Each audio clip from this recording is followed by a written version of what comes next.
महान देशेर महान नेता नरेंद्र मोदी जेपी नड्डा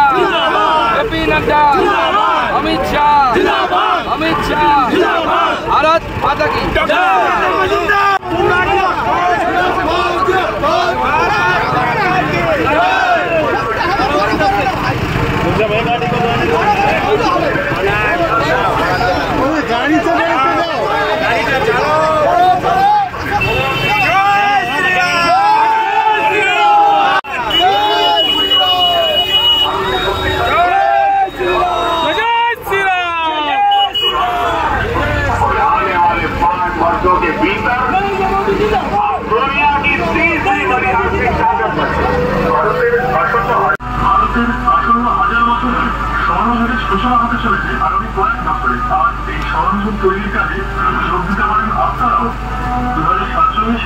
বিকশিত ভারত নিয়ে আপনারা কি ভাবছেন, এই নিয়ে কি আশা রয়েছে আপনাদের মনে, আপনারা কি অপেক্ষায় রয়েছেন? আপনাদের উত্তরই বিকশিত ভারতের সূচনার ভিত্তি, কারণ এই বিকশিত ভারতই হল মোদির গ্যারান্টি। অর্থাৎ গ্রাম থেকে শহর, মহানগর থেকে উপনগরে দেশের আন্তর্জাতিক বলবে যেমন হওয়া উচিত 2047 সালে বিকশিত ভারত। আপনাদের মতামতই শিরোধার্য, তাই সেই গুরুত্বপূর্ণ মতামতের জন্য দেশের বিভিন্ন প্রান্তে রাখা থাকবে 6,000 সদস্যের মতো। এবার শুধু হাতে কলম দিন আর তাড়াতাড়ি মিশে ফেলুন আপনার মতামত, আর সেই মতামত দেশের কোনায় কোনায় পৌঁছে যাওয়া 500টি রকেটের মাধ্যমে বা নবয়াতের মাধ্যমে পৌঁছে দিতে পারেন, অথবা মিস কল দিতে পারেন 909। এই রাজ্যে বিকশিত ভারত ক্যাম্পেইন শুরু করলাম। আজ 5টি ভ্যান আমরা এই মুহূর্তে শুরু করেছি।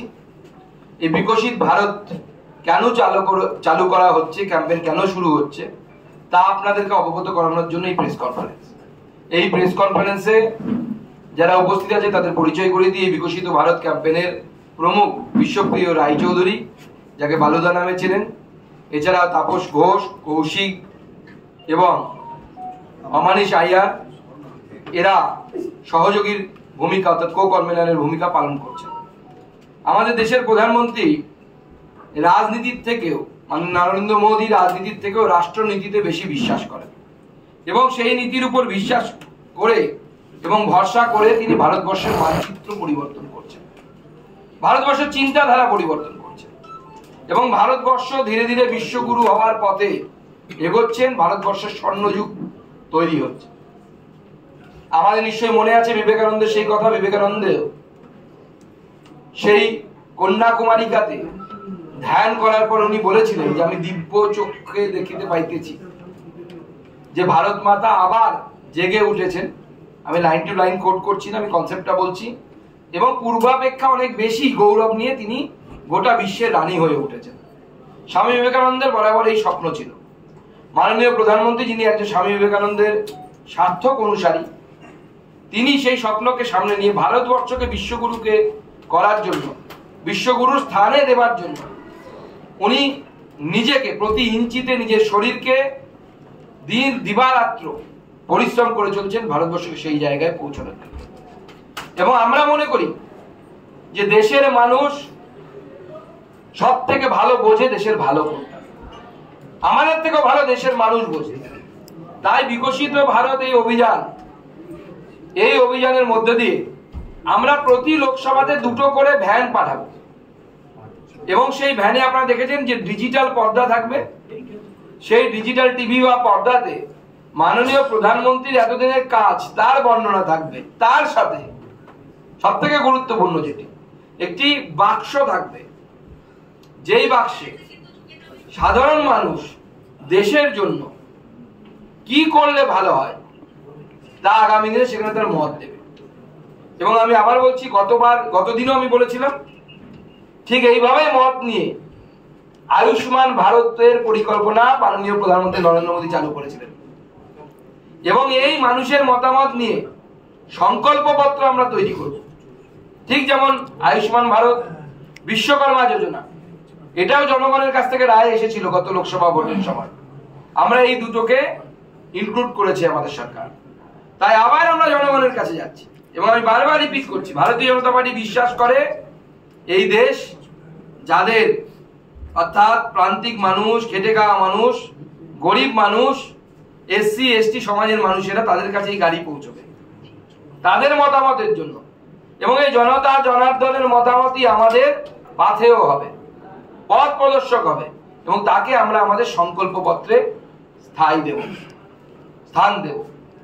আপনারা জানেন মাননীয় প্রধানমন্ত্রী নরেন্দ্র মোদীর নেতৃত্বে দেশ যেভাবে এগিয়ে যাচ্ছে এবং 2014 সালের আগে যে পরিস্থিতি ছিল, প্রতিদিন নিউজ চ্যানেল, মিডিয়া, পেপার খুললে আমরা দেখতে পারতাম 2G, 3G, জিজাজি, কোলগেট, দুর্নীতির পর দুর্নীতি, কমলয়ের ছাতা কিনতে কেলেঙ্কারি। আজকে আমাদের বিরোধীদেরও বুকের দম নেই, তারা কোনো কেলেঙ্কারি নিয়ে কথা বলতে পারে। এবং এই দুর্নীতি কেলেঙ্কারির বিরুদ্ধে দেশের জনগণ 2014 সালে নরেন্দ্র মোদীকে নির্বাচিত করেছিলেন। আজকে ভারতবর্ষ নরেন্দ্র মোদীর নেতৃত্বে কোথায় এগিয়ে গেছে? গত 14 সাল অবধি, অর্থাৎ গত প্রায় 60-70 বছরে ভারতবর্ষে 74 খানা এয়ারপোর্ট ছিল। এখন বর্তমানে 24-এ 149 খানা এয়ারপোর্ট। এবং মাননীয় প্রধানমন্ত্রী কিছুদিনের মধ্যে, আপনারা জানেন, বাগডোগরা শিলিগুড়িতে আসছেন, সেখানে বাগডোগরা এয়ারপোর্টেও প্রচুর টাকা দেওয়া হয়েছে ডেভেলপমেন্টের জন্য। 14 সালের আগে মাত্র 10 কোটি মানুষ, 100 কোটির দেশ, তার 10% মানুষের কাছে ব্যাংকের বই ছিল, ব্যাংকের খাতা ছিল।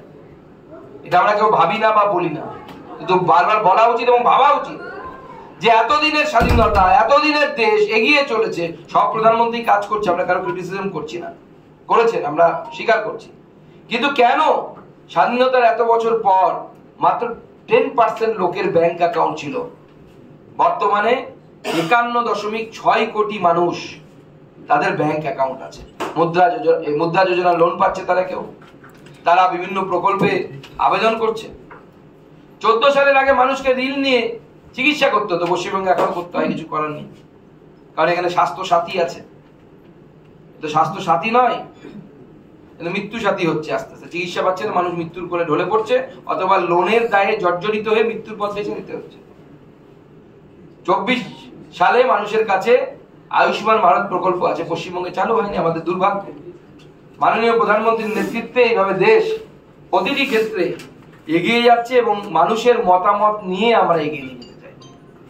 মানুষ, তাদের কাছ থেকে আমরা শুনতে চাই যে তারা এই দেশের জন্য কি চান, তারা এই দেশের ভালো সব থেকে ভালো বোঝেন, আমার থেকেও ভালো বোঝেন যে ব্যক্তিটি গ্রামের প্রান্তিক কৃষক, তিনি কৃষিতে কি করলে দেশের উপকার হবে, দেশের কৃষকদের উপকার হবে, সেটা কিন্তু কৃষকরা ভালো বুঝতে পারেন, বলতে পারেন। বছরে মাননীয় প্রধানমন্ত্রীর নেতৃত্বে 25 কোটি মানুষ দরিদ্র মুক্ত হয়েছে, দারিদ্রতা মুক্ত হয়েছে। আজকে ভারতবর্ষের জিডিপি, যে স্পেকুলেশন করা হচ্ছে যে আগামী দিনে জিডিপি কোথায় যাবে, সেটা গোটা বিশ্বের মধ্যে টপ মোস্ট গুলোর একটি। LIC থেকে শুরু করে সরকারি সংস্থা, ব্যাংক, প্রত্যেকটি লাভের দিকে যাচ্ছে, শেয়ারের দাম বাড়ছে এবং গোটা ভারতবর্ষের জনগণের মধ্যে, ভারতবাসীর মধ্যে যে পরিবর্তন লক্ষিত হয়েছে, যাকে কোনো স্কেল দিয়ে বা ফিতে দিয়ে মাপা যায় না বা চোং দিয়ে পরিমাপ করা যায় না, তা হচ্ছে কনফিডেন্স। এই মুহূর্তে আপামর ভারতবাসী মনে করছে yes we can do, হ্যাঁ আমরা করতে পারি, আমাদের সেই ক্ষমতা আছে, আমরা চাঁদের দক্ষিণ মেরুতে গিয়ে নামতে পারি, আমরা মঙ্গলযান পাঠাতে পারি, আমরা মহাকাশে যেতে পারি, আমরা টিকা তৈরি করতে পারি, আমরা রাম মন্দিরও তৈরি করতে পারি। এবং নরেন্দ্র মোদীর নেতৃত্বে এই যে বিকাশের মডেল, এই বিকাশের মডেলে একদিকে যেমন ডেটা আছে আর একদিকে সেরকম ভারত আটাও আছে। ডেটা থেকে আটা সব জায়গায় নরেন্দ্র মোদীর উন্নয়নের ছাপ পৌঁছে গেছে। আজকে মানুষের কাছে আরো একবার তার মতামত, তাদের মতামত নেওয়ার জন্য, জনার্দনের মতামত নেওয়ার জন্য আমরা মানুষের দৌড়ে দৌড়ে যাব এবং আমাদের এই বিকশিত ভারতের গাড়ি আজকে আমরা 5টা চালু করেছি, আস্তে আস্তে আমরা সব চালু করে দেবো। প্রতি লোকসভাতে দুটো করে ভ্যান আমাদের ঘুরবে এবং মানুষের মতামত নেবে এবং সেই মতামতকে আমরা নিয়ে এসে লিপিবদ্ধ করে নরেন্দ্র মোদীর কাছে পাঠাবো, মাননীয় প্রধানমন্ত্রীর কাছে পাঠাবো। এবার যদি আপনাদের কোনো